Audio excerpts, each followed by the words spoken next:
Trudy Walter Carlson. Has a very interesting story. She's written a book about her family called No Country, No Home. I read the book, got to the end, found out we went to high school together. So how weird is that? Did she recognize me? So anyway, I'm anxious for you to hear her story because it's quite compelling. Family came from Bessarabia, had bad experiences in Eastern Europe, and ended up in Portland, Oregon, and I think you're going to want to hear her interesting story. So without further ado, I'll turn it over to Trudy. Okay. Ich bin die Walter Walter und ich werde in Stuttgart, Deutschland geboren. Zusammen mit meinen Eltern Bertha und Philipp Walter und also meine zwei älteren Schwestern, Lydia und Rosemary, sind wir von Amerika ausgewandert. Die Geschichte meiner Familie hat mich schon immer interessiert. And now that everybody's had a heart attack, I'm going to revert to English. If you speak German, you'll know that my German has probably been reduced to a 5th grade level. I've been in this country a long time, but I can still carry on a conversation in German, excuse me. Okay, I have my heart to start beating. I never intended, what? Your heart stopped beating. Can you hear it? My sister always has to have something to say. That's good. Huh? That's good. Yeah, it is. I never intended to write this book. I've spent probably 25, 30 years perhaps putting together information because I've always been interested in family history. I've always been interested in World War II history particularly because my family was involved. So I started gathering all this information, their stories, their birth certificates, their immigration papers, and just gathered everything into a big notebook with no rhyme or reason behind it whatsoever. Until about 3 years ago, I guess it's been, I had a friend ask if she could borrow, or she could read my information. I thought, oh sure, go ahead. Not realizing her idea of reading my notebooks was to take it with her, which gave me a heart attack when I saw her walking out the door with 25 years worth of information. And I was a nervous wreck thinking, oh my gosh, what if she goes across the bridge and the bridge collapses? And what if she gets caught in a tornado and all my notebook, everything's gone? Then she called back a couple of days later and she said, I have a friend that really wants to read this. Can I loan it to her? I said, no. You bring it back. So she brought it back and I got to looking at it thinking, well, there's a lot of information here. Perhaps it's of interest to somebody else. So it took me another 2 years probably to put it together into a format that made sense. And then another year, my nephew in Denmark helped me find a publisher. Bless his heart. He interviewed publishers to try to find me the best deal that he could. He found me a publisher, and then it took another year for the publisher and I to get together to put the whole thing into a book format. So that's where the whole thing started. I never intended to write a book, but I'm glad I did. So the whole thing starts with this charming woman. And how'd you like to wake up to that in the morning? This is Princess Sophia of Germany. And when she was 15, she traveled to Russia in a carriage, which must have been an awful journey, to audition, and literally audition for the role of becoming Peter the Great's wife. Except Peter the Great wasn't so great, he was a twit. So it took her about a year or two for them to finally accept the fact that, okay, she was a good enough match. She married Peter the Great. They didn't like her name, so because it was too German, and they changed it to Catherine. So she became Catherine the Great. When her husband died, she became the Empress of Russia. And because of the Crimean annexation of Crimea and the Ottoman Empire wars, she inherited a lot of extra land.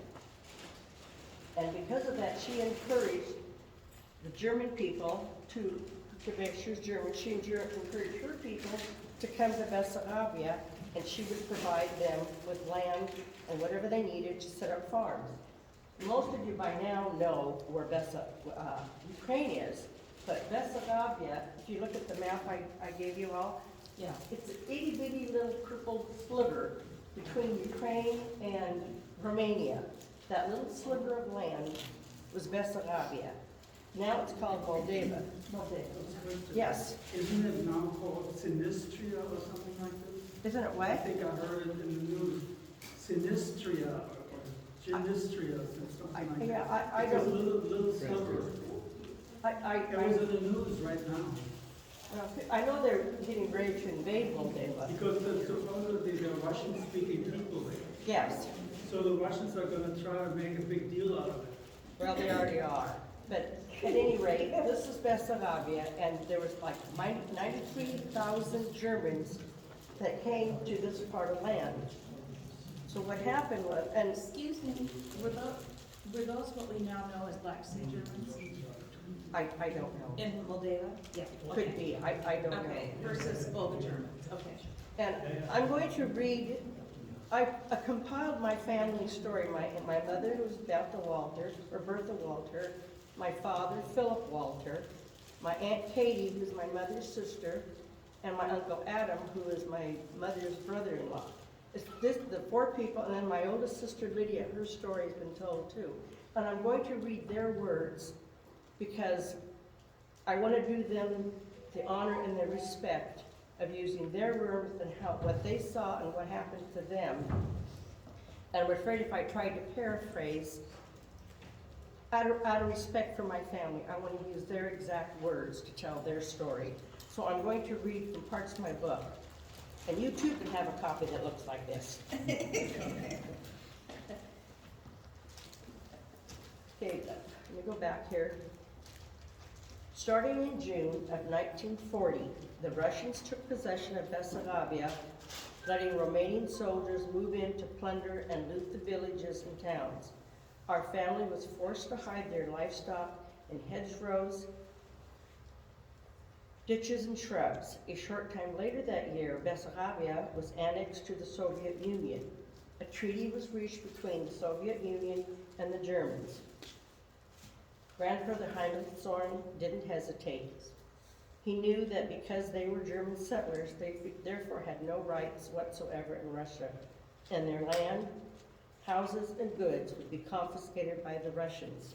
They would be at risk of being sent to Siberia or other labor camps. It was with a heavy heart that Grandfather Zorn notified the authorities of his intention to return to Germany.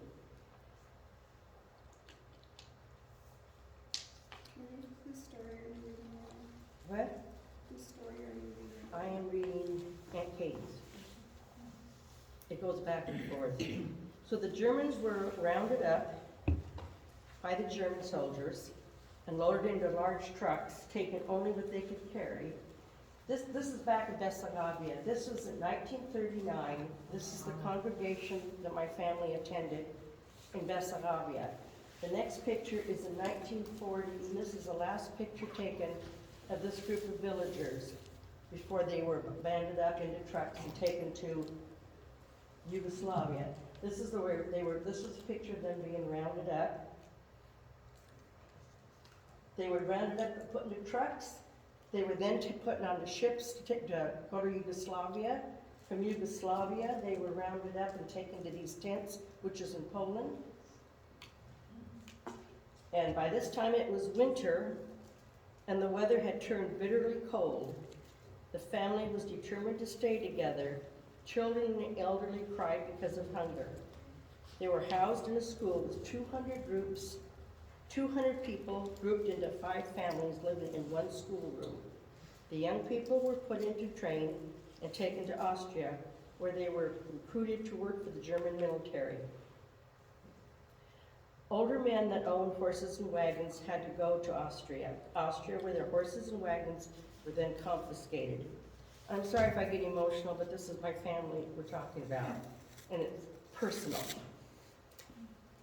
The men were put on trains and sent back to the camps. None of the older men survived the arduous journey. From there, they were put in Polish camps, and in this case, this was February 1952, Germans were resettled onto Polish farms. The resident Polish had to leave most of their belongings behind because the Germans were coming within hours. Do you know where in Poland? No, I don't. a big country. Sometimes all the furniture was still there, the hearth was still warm, and food was left in plates on the table. And that really unsettled my mother. She said that was something that was really hard to handle, knowing that these people had to flee because the Germans were coming, when the Germans had to flee because the Russians were coming. And I made this map to show exactly what happened to these people. They went from Bessarabia to Romania to Yugoslavia to Czechoslovakia to Poland and finally into Germany. They resettled 5 times in the period between 1940 and 1945. And that's how many miles they traveled.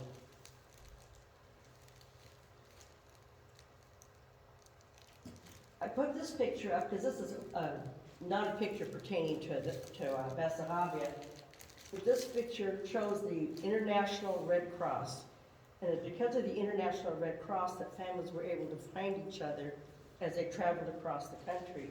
Whenever they got to a new village, the refugees would go to the I always say American Red Cross, the International Red Cross, and they would sign in saying, this is my family, this is how many members we had, and this is where we are. When they had to leave that village and go to another village, they would go back to the Red Cross and say, this is who we are, this is how many of us are left, and now we're going to this location.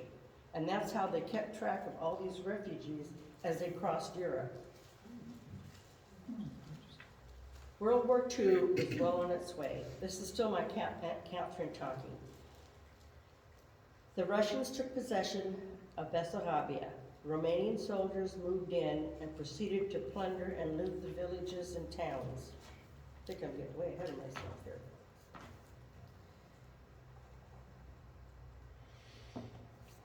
We had to hide our cattle in ditches, shrubbery, and thickets once again. And I took a picture of a hedgerow because they keep talking about hedgerows. And I thought, what the heck is a hedgerow? And what it was, if you look at it from the air, it just looks like a bunch of bushes lined up alongside roads. But what it actually is inside those bushes are tunnels. And people could travel in those tunnels. They could hide things in those tunnels. And that's where they would hide their cattle or anything else they didn't want the Russians or anybody else, the Romanians, to confiscate. And if you were on the road driving by, you just saw hedges. You didn't realize that there were people and animals hiding in those tunnels. Adolf Hitler sent a proclamation to all German descendants telling them that those who wished to return to the fatherland would be able to return by October 10, 1940, which resulted in over 93,000 Germans answering his proclamations. With heavy hearts, we notified the authorities of our intention to return to Germany because the situation in Strambini, Bessarabia was too uncertain. The Settlement Commission came to value our house, farm, and animals, and we had to leave. We had to leave everything behind, could only take what we could carry. Okay. This is my Aunt Katie. Let me see if I can find it. That's my mother on the far right, and that's my Aunt Katie, her sister, on the far left. My mother Bertha and my Aunt Katie.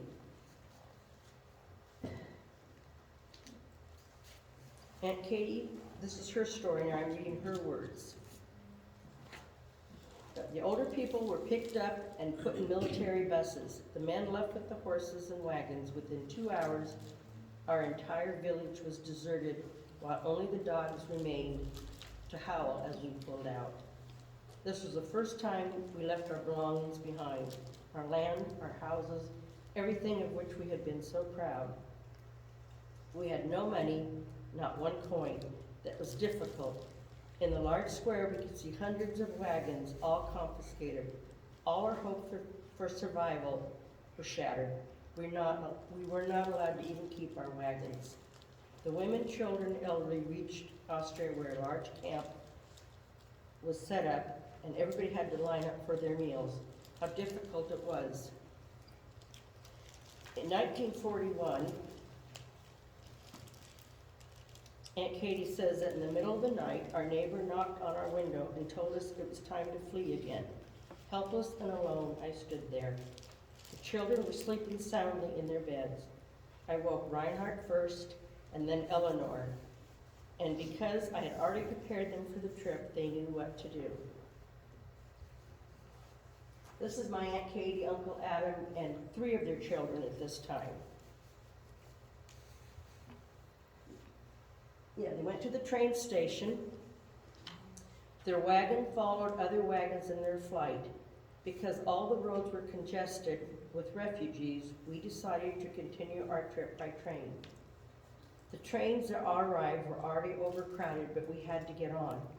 I pushed my children into the train through a window and pushed myself in through the door at the back. All our provisions, the wagons, the horses, everything had to stay behind. Once again, we found ourselves with no more than what we had in our pockets or on our backs. My first goal was to find my children in the train. We got separated and crowds after I pushed them through the window, and I had to run to the back to get in. I found them all except for Eleanor.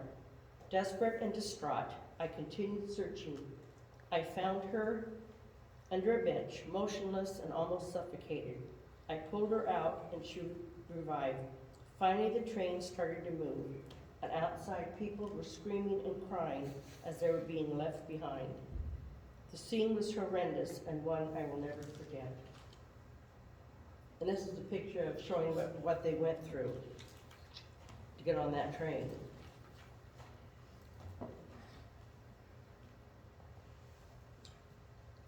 Months away from the end of the war, Uncle Adam was sent to the front. He was sent to the Eastern Front on April 18th. From there, in May 1945, when the war ended, he was sent to an American prison camp. My 2 children, baby Adam and Frederick, were not able to recover from their illness, and they both died within hours of each other. Without Adam at my side, I was alone and discouraged as I stood by their shared grave. This is Uncle Adam. In his story, he goes on to say, we were stationed in the Rhine and we took turns on watch. American airstrikes hit us constantly, and in 1944, a devastating airstrike destroyed the entire city. My watch had just ended and my relief just shown up. And suddenly the sirens sounded, American bombers. The bombs were already flying, not giving us enough time to reach cover. To the right of me, a bomb hit a building and splinters were flying and hitting me. I fell to the ground, the splinters striking me in the head and arms. I was taken to a military hospital where it took several weeks to recover and get back on my feet. I was sent to the Eastern Front. The Russians were camouflaged in a section of the forest directly in front of us. Between the Russians and us was 400 meters in open area. It was a death sentence for all of us, but we were ordered to cross and attack. We began to cross the open area while the Russians sat in the trees and shot us down like rabbits. We didn't have the slightest chance of crossing alive. 70 of us moved forwards, and 7 had already turned back when the order came to retreat. Like a snake crossing the open field, I tried to avoid the balloons. Oh my goodness. I tried to avoid the bombs and get back to cover. However, when I did, a deathly sight met me. Most of my comrades lay on the ground, wounded and dying. From there, I was transported to an American prison camp in 1945. And this is the camp he was transferred to. We didn't receive any food or drink the first 4 days, and it rained day and night, and without having any shelter, we stood in mud and water. We got hungry, and the rain provided us the only drink available. Sickness broke out and spread rapidly before a few of us were called up. About 16,000 of us moved, and I was one of them. This is my mother. And I didn't realize how pretty she was until I've seen pictures of her when she was young. She gave a talk at the Portland Foursquare Church here in Portland, and I was able to get a copy of the tape, and I transcribed her words. And this is her story in her words. My name is Bertha, and in German, my name is Bertha, and in German it's pronounced Bertha. I raised 5 children. I was born in Strambini, Bessarabia, and had a good life. My mother and my father had a large farm and owned a large store where they were able to sell produce, farm produce and products. We had a lot of domestic help and farmlands to work both inside and outside of our house. It was a good life. And this is what a very wealthy farm would have looked like back then in Bessarabia. In early 1940, we heard that the Russians were going to come in and take over our country.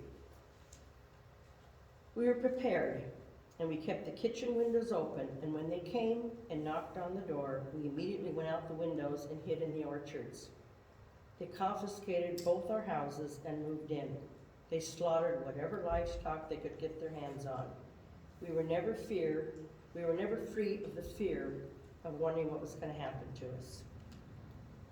They were then transferred into Austria.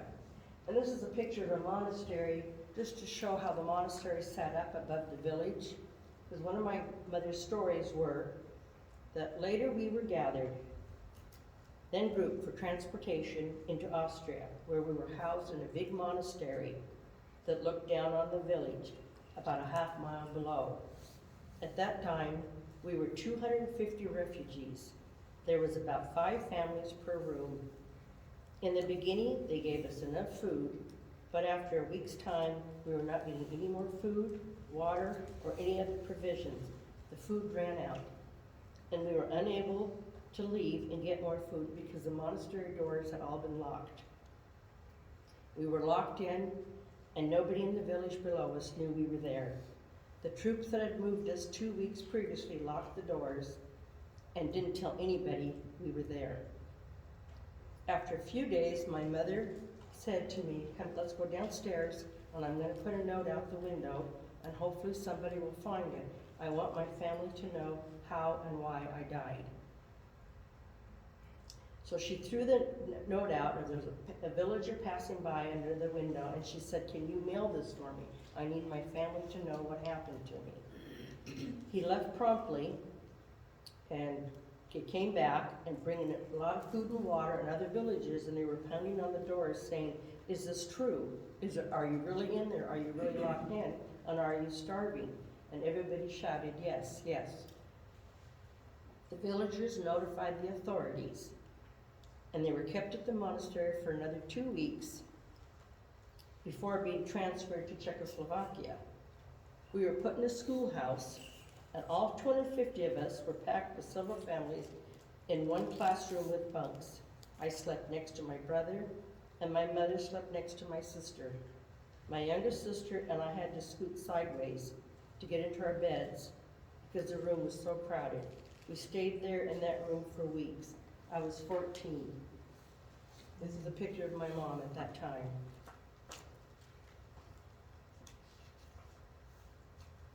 They spent a year in that camp, and then they were moved again. They were rounded up again and taken to another camp. One day she was standing in her kitchen of the little cottage that they were in, and it suddenly got dark outside, and she was scared. I looked out, and there was a big tank, and soldiers were getting out of the tanks. We were terrified. We didn't know if they were Russians, Germans, Americans, or British. We were so afraid because the Russians were very cruel. We gathered and pushed into a little space behind the stove where we stacked the wood. It was very, very crowded, and we had to be very quiet. We could not find the door to get out and go to the shelter across the street at the schoolhouse. We were unable to locate the escape door. We pushed and shoved each other until we fit into the tiny space, and suddenly we heard grenades and mortars. exploding as they crossed over in front and behind our house. Our terror was so intense that we didn't know how to react, and we didn't even think we could breathe. My mother said there was something going on, and she was able to peek out and saw that the soccer field in front of their house, the schoolhouse, was now under siege, with their house being in the middle. The German soldiers were behind them, the Russian soldiers were in front, and they were bombing each other over the top of her house. They discovered the tanks, and they were in the middle of the battle. All we could hear was the explosion. It was 3 to 4 hours later before the Germans captured the tanks and the Russian soldiers. We found it hard to breathe. I've never felt so helpless and frightened, and I didn't know how we were going to survive. This is a picture of my mom and my dad, and they met in one of the Polish camps. My grandfather, Georg, was one of the cooks at one of the refugee camps, and my dad was one of the servers, and he took a fancy to my mother.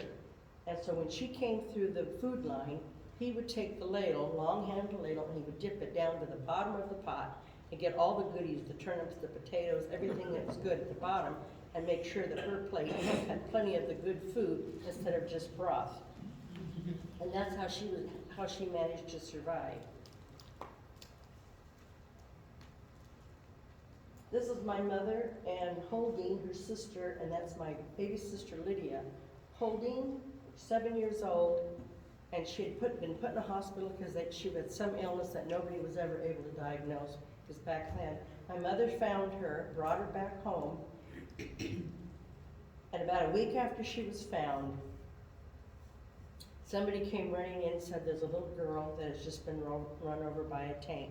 Somebody come help. My mother knew it was her sister Holding. So she ran out. It was her little sister laying in the road. The German tanks were moving and the Russian tanks were coming behind them. But my mother went in and grabbed her little sister. She was not going to leave her sister laying in the road. The soldiers told her, no, leave, leave. The Russians are going to run you over. My mother didn't care. She was not going to leave her sister there. So she gathered her sister's broken body and took it back to their cabin. She doesn't remember after that what happened. She doesn't know if they buried her or had a service for anything, but she knows that a little sister did not go with them and they left her behind. And my mother's to this day, well, she did until my mother died. This was one of her memories that she could never get a hold of, that she had lost her little sister in such a violent way. This is my dad. I love my dad. he was, yeah. He was the kindest man. This is his not his passport, but when you watch German movies, you'll hear the soldiers going up and down the train saying, do you have your papers? And they would have to show their papers. My dad's papers were linen, because being in the service, if they were paper, they would never have made it, so they were linen. And he folded it open and back. And this is what they looked like. You can see the grommet in them. And it was stamped by the Third Reich. And this is what he would show to have his papers in order. My papers were paper, but I didn't have to show them because I was just a little kid.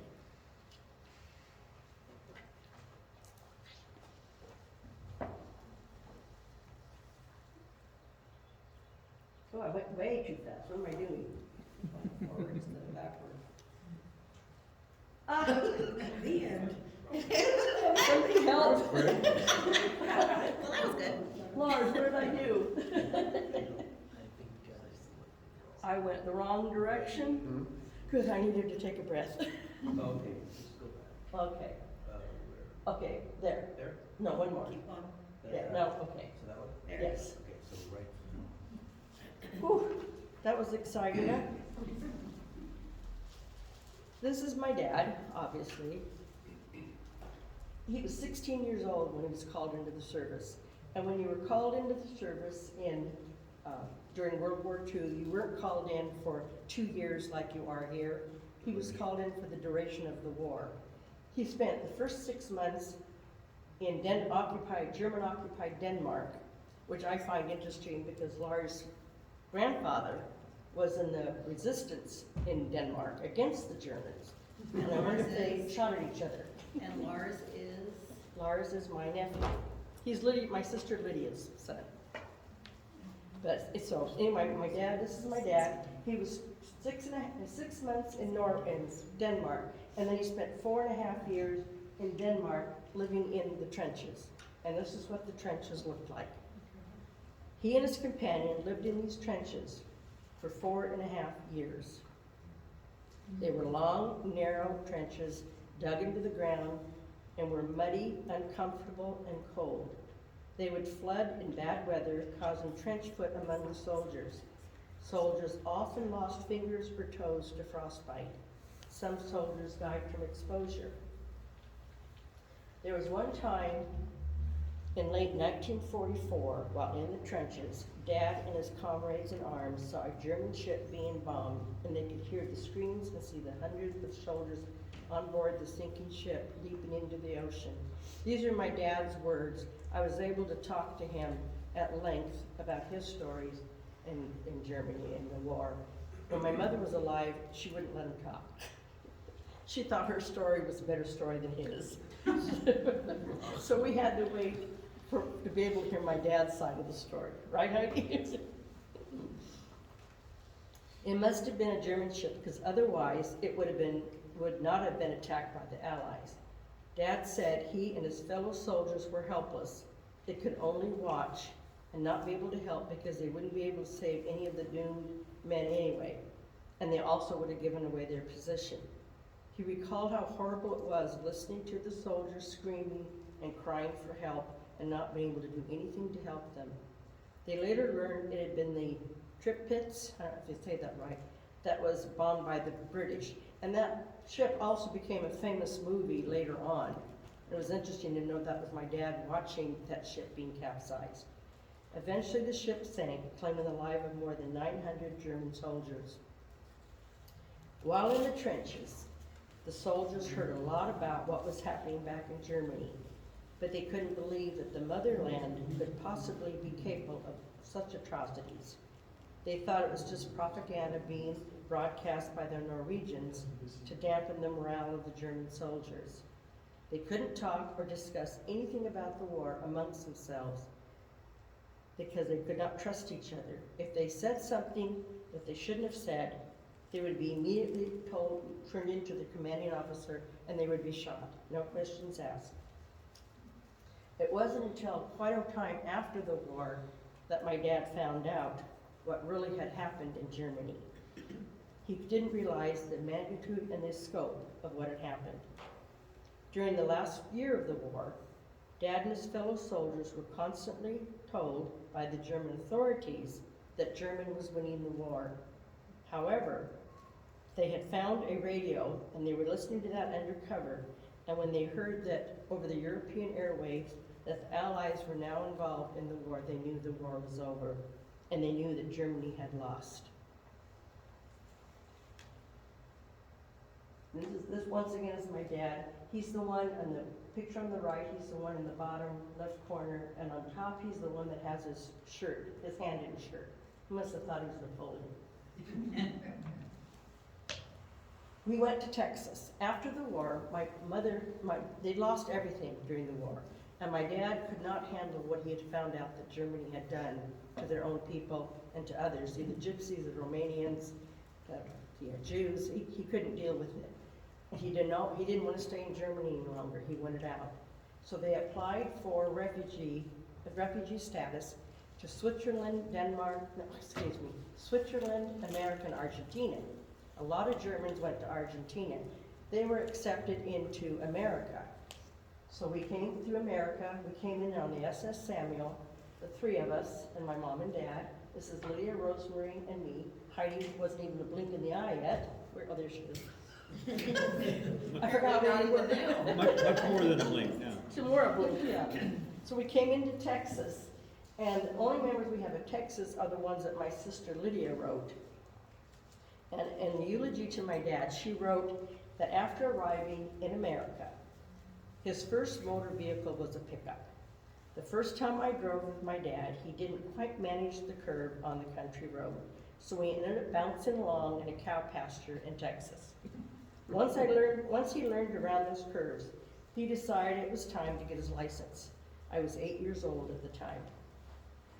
Off we went to the little town of Mason, Texas, where I presented the sheriff that my dad had come for his license. Neither my dad nor I knew how to pronounce the word license, so it came out license. And I don't think Dad ever changed that, did he? I didn't think so. To him, it was always his license. With a smile, the sheriff took my dad for his driver's test through the only street in Mason with me in the back, translating. Turn right, turn left, park, shift, go back into drive, turn right, and then we headed back to the sheriff's office. We were both happy when we learned that my dad had passed the driver's test. We lived in the Wild West, so there was no written test. If you could ride a horse, you could drive a car. So when we came to Texas, we had to have a sponsor who provided our family with room and board, but we had to work to we had to earn our keep there. Coming to America from another country was totally different, and the language was different. It wasn't easy. There was no button to push to press one for German, one for English. You either spoke the language or you just didn't communicate. There wasn't financial assistance, there was no government assistance program or health care for immigrants when we arrived, nor was there anybody there to translate for us if we didn't understand what was being said. We were in America, and we were expected to speak the language and adopt the culture. There was definite discrimination because we were German. We spent 2 years at the farm in Mason, Texas, working for the farmer to pay off what it cost him to bring us over.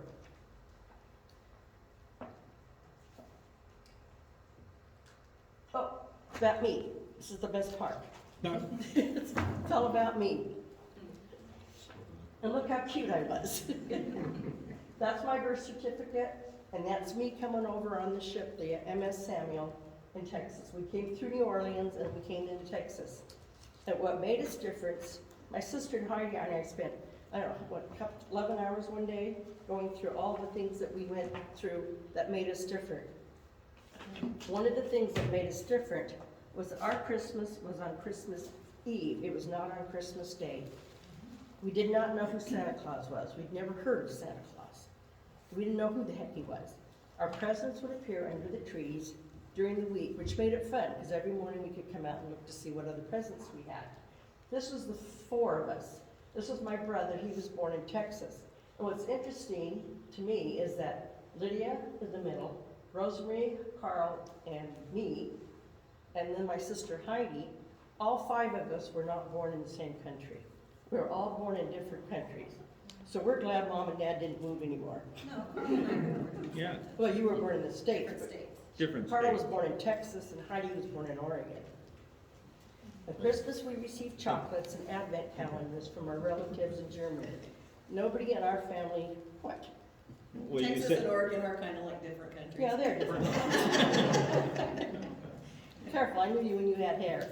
and that was a long time That was ago. a long time ago.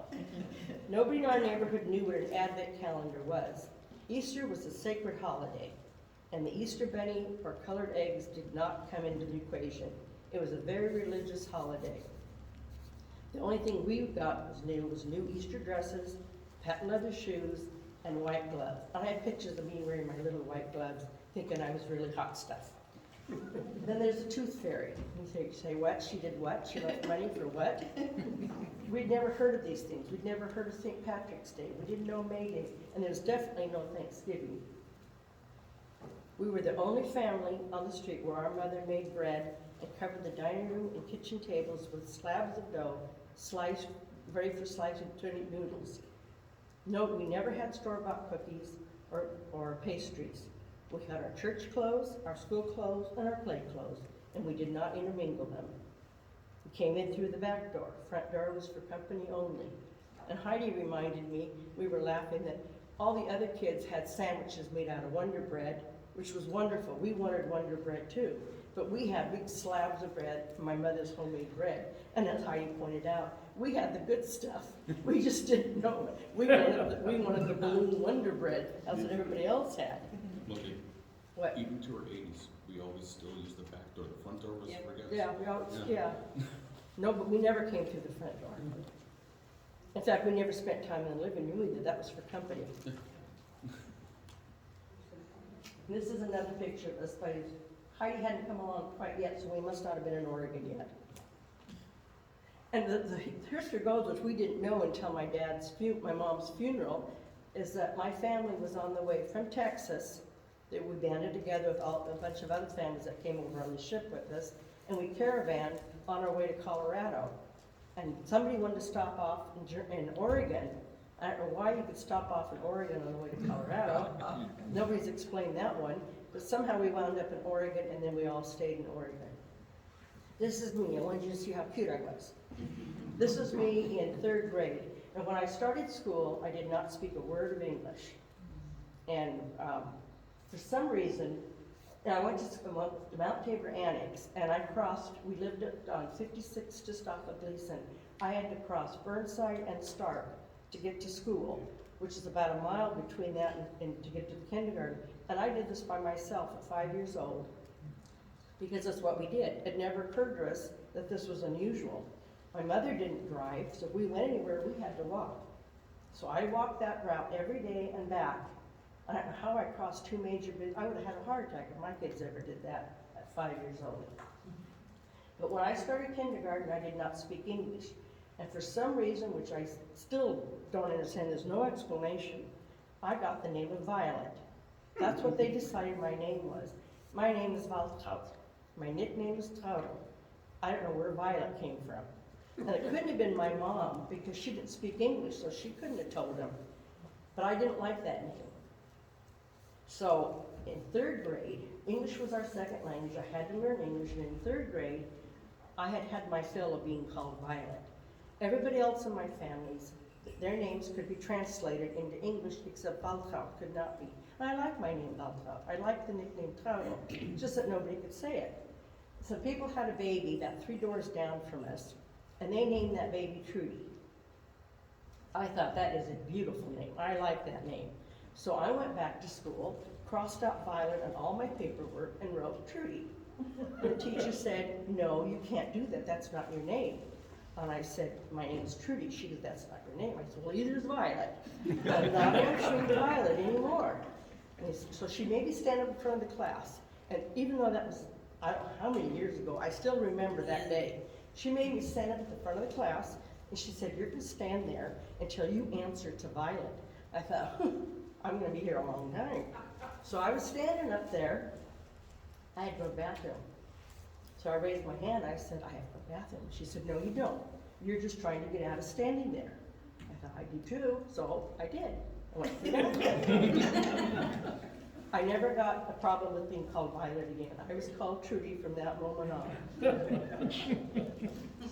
was the end of that one. And that's how cute I was. How could you have turned me down and said your name is Violet? And I have a report card still from kindergarten that says Violet on it. Hate that name. This is me at 16. I was hired to work at a popular German restaurant over on Sandy Boulevard, whose name shall not be heard. And I was, how's that for being vague? I was hired because they needed somebody that spoke German. And they, because patrons would keep saying, well, does anybody here speak German? Well, no, so they hired this cute little German girl. I wore my little dirndl, I spoke German, and I entertained the people that came to the restaurant. Well, that worked out real well for me until the owner of the restaurant, bless his pointed little head, discovered that I could speak, even though I could speak German, I could also understand German. I don't know why he never made the distinction, but he didn't. So I got fired because he realized when he and his manager would talk about the employees or the patrons that were in the restaurant at the time, I understood every single word he was saying. And he thought, he didn't like that, especially because his wife was in the process of having an affair with the guy that ran the gas station across the street. So they'd be talking about that, and I was just sitting there very quietly in the break room listening to every single word until he realized that this was not going well. So I lost that job. At the same time, we switched churches because I think it was Lydia that disgraced us at Apostolic Faith Church, so we started going to Assembly of God here in Portland. We disgraced our family a lot. I got kicked out of the German church because I wouldn't behave, so then we ended up going to Assembly of God. We went to German school, German church. I got tired of behaving, didn't do well. So we went to Assembly of God, and it was a real tight-knit group, social group. There were those that were wealthy, to-do snobs, and then there were just the normal people, and then there were the immigrants. I was referred to as that dirty little German, or that little immigrant. And I couldn't understand why these people would talk about me as though I wasn't in the room, and I could understand English. I guess they thought because I spoke German, and I spoke English, that I wouldn't understand that they were talking about me, and I was sitting right there. And they were telling each other that they didn't want their children, or in this case their son, dating a dirty little refugee. And I could never understand what differences it made. So then I was hired by a furniture company that I don't think exists anymore. That was on the corner of Burnside and Grand, I think it was. Great big huge outdoor furniture stores. And everything was going swimmingly until I noticed his attitude towards me was changing. And I thought, well, I'm a cute little thing, what's he upset about? He called me in his office and he said, "You're not Danish." And I thought, no, duh, I'm not Danish. He said, "Well, you led us to believe you were Danish." No, I didn't. I've always been proud of the fact that I am German, and anybody dare say otherwise. My stubborn little streak. I said, "No, I am German." He said, "I can't deal with that." I thought, okay, why? He said, because his family is Jewish. And mind you, he drove a Mercedes, but that was okay. So he said, "I can't deal with the fact that you are German and you're sitting out there and I am paying you a salary to sit out there when you're responsible for my family losing their lives in Germany." I said, "No, I'm not. I didn't do anything." He said, "Well, was your dad a German soldier?" And I said, "Yes."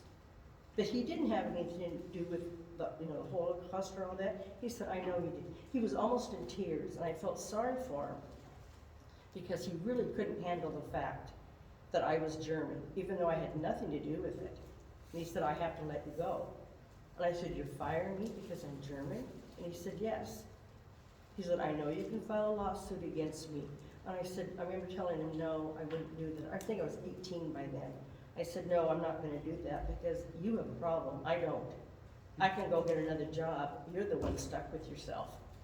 And I've always remembered that, thinking, what did I have to do with any of this? This is my family intact. This is probably 1969, and you can see my little sister Heidi. There she is. This is our whole family. Lydia, my mom and dad, Carl, me, I'm the cute one, Rosemary, and Heidi. And that is the end of my promotion or presentation. I want to show you this picture though. This is a picture taken in Ukraine a couple of weeks ago with the color taken out. And this is what these people are going through, the exact same thing that my family and other Germans went through 70 years ago.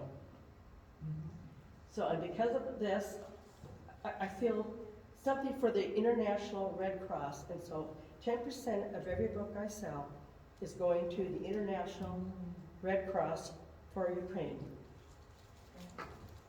So on that note, I'll thank you for coming, and if you have any questions, I did it?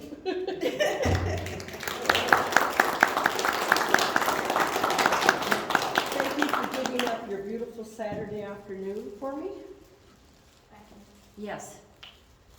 In 1960, I studied for a year in Germany. Did you? Yeah, and I fell in love with a beautiful girl named Walter. Well, I wasn't there then. I know. Yeah, and her father, who had been a German colonel, wouldn't allow us to have a relationship because I was American. So Good choice. It, that worked both ways. Yeah. it did. He had been, he was, Yeah, my family, my mother particularly did not want us dating Americans, which is weird because who else was there? And she'd bring home these German evangelists, these young men, and try to convince her daughters that this is who we wanted to marry. No way. I was not gonna marry a German evangelist, I don't care how cute he was. So yeah, it did run both ways. I thought when you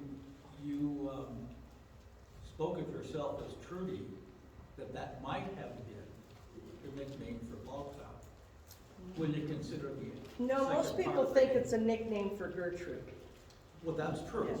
that's true. Yeah. Okay, but I just. Yeah, it fit. Cloudle, Trudy fit Yeah, well better Cloud than would, Violet. yes, Cloud would have, Yeah. Violet is somebody that's demure and sweet, all those things, and that I am not any of those things. Did you have something to say? My paternal grandparents were from the Walter Hall along the Volga River, and my maternal grandparents were from the village of Hockenstall, which is north and east of Odessa, Black Sea Germans. It is amazing to me some of the similarities as you talk about when you were growing up, and even me with my grandparents from Russia. And then they settled in, my mom and dad settled in Nebraska and came to Oregon. But it's really interesting, the similarities as you're talking Well, about, just the little things. I never Baking bread. Yeah, I never realized that the German DNA is pervasive. And I've been criticized for having a German face. And so you're always angry. No, I'm not. It's my German face. I can remember in high school, I went to Roosevelt High School and we had to take our lunch in a sack because there were 6 of us kids. And I would hide my sandwich underneath the table because it was my mother's homemade bread. Yeah. And now people pay $10 a roll for homemade. Well, I won't eat bologna to this day. Yeah. Anyway, and also just your mannerisms and your attitude and your bantering back with your sister is just very, very similar. Well, thank you. That's good to hear. You hear that, Heidi? Did a good job. There's 2 other ones just like us. You did a wonderful job. Well, thank you. Thank you. Good job. My pleasure. Well, Ken, we want to thank you so much, and I know it started out stressful, but it turned out very Yeah, nicely. being 15 minutes late isn't exactly. It's fine. Not how you wanted it to be. No, but it turned not out just really. fine. So she does have her book for sale. It's $10, is that correct? Yes. And it's No Country, No Home. No country, no home. And they're back on our. And there's a packet for everybody there because it also explains my family tree and shows a map. Yeah, Because nobody knows where Bessarabia was. Now, of course, everybody knows where Ukraine is. yeah. And the Russians are getting ready to invade Moldova. I've got the, probably was it 2010, when I went to one of the HSGR seminars, they had these maps for sale. It was from the Germans from North Dakota. Yeah. They're about this big of the original Black Sea German colonies and of the Volga German colonies, and they had them laminated, and I am so glad I purchased those. To look at that today with what's going on, it is Well, yeah, I mean, it's just, very, very I'm glad my somber to me. parents didn't Yeah. survive to see this. Yeah, Yes. it's just, gotta be so hard. I got one question because my German family lived for a while in Poland. And actually, that's where I was born, in the German part of Poland, the German occupied part of Poland. And my question was to you, how long were the Walter family in Poland? Probably not, I think maybe a year at the most, because they got moved around so many times. I did that map of how many, 5 times in 5 years, they lost everything and had to move into another village, and the Polish had to leave because the Germans were coming, the Germans had to leave because the Russians were coming. Everybody chased each other all over the place, yes. When you got to Oregon with your, 3 or 4 siblings, what employment did your dad get when you moved? He was a house painter, House painter, yeah. okay. In Germany, he was a forester. And then after the war, his job was to remove nails from bricks. Okay, interesting. Well, feel free to come up and talk with Trudy if you'd like. I'd like to tell you about our meeting for next month. We'll be on May 21st in this room, and contrary to what you will have read in the newsletter, because we had to change it to the Saturday, the 21st. It's going to be a joint meeting with Grove, and Grove's kind of organizing it for us. It'll be fun. It's going to be a kind of a May party. Do you want to say anything about it, Adi? Yeah, I thought with my German heritage, in America and actually all over the world, one German tradition, a festival, is celebrated all over the world, and that's called the Oktoberfest. And when we were in Germany, and because my brothers played in 2 bands, so music was in our family. And so I thought, in Germany, the month of May, springtime, is May Festival, and there's music, there's parades in Germany. It's a major festival when spring is there, and so I thought, hey, let's start a new tradition, another German tradition, not just Oktoberfest, that's all over the world. How about a Mai Fest, which means May Festival, and I think, anyway, so it's a musical program, and since our family knows German music perfectly, I'm the only one that didn't play an instrument, but with my American wife, we're on the dance floor. Anyway, this is going to be personally selected YouTube, the best German music, best different songs, and some are folk songs, some are about nature. This is not just drinking, but drinking is part of it, and dancing, but it's celebration of nature. Germans love walking. One of the German words, if you know a little bit about German, is Wanderlust. The love of walking and enjoying nature. So that's why another reason for my fest. Anyway, these will be YouTube videos of professional German music, even some parades. They have May parades in Germany for this month of May. And so that's what we're going to have. And we'll have a little room here. It sounds like the church will allow a little bit of dancing. And we can do a little bit of dancing to this great German Mai music related. Okay, May 21st at 2 o'clock in this room. You know, and to add that my granddaughter is going to Germany, Stuttgart, in June with her class, which is kind of exciting because that's my hometown. That's where I was born. But she made it quite clear she doesn't want to see any of my relatives. Well, thank you so much for coming. Thank you today. guys, thank you very much.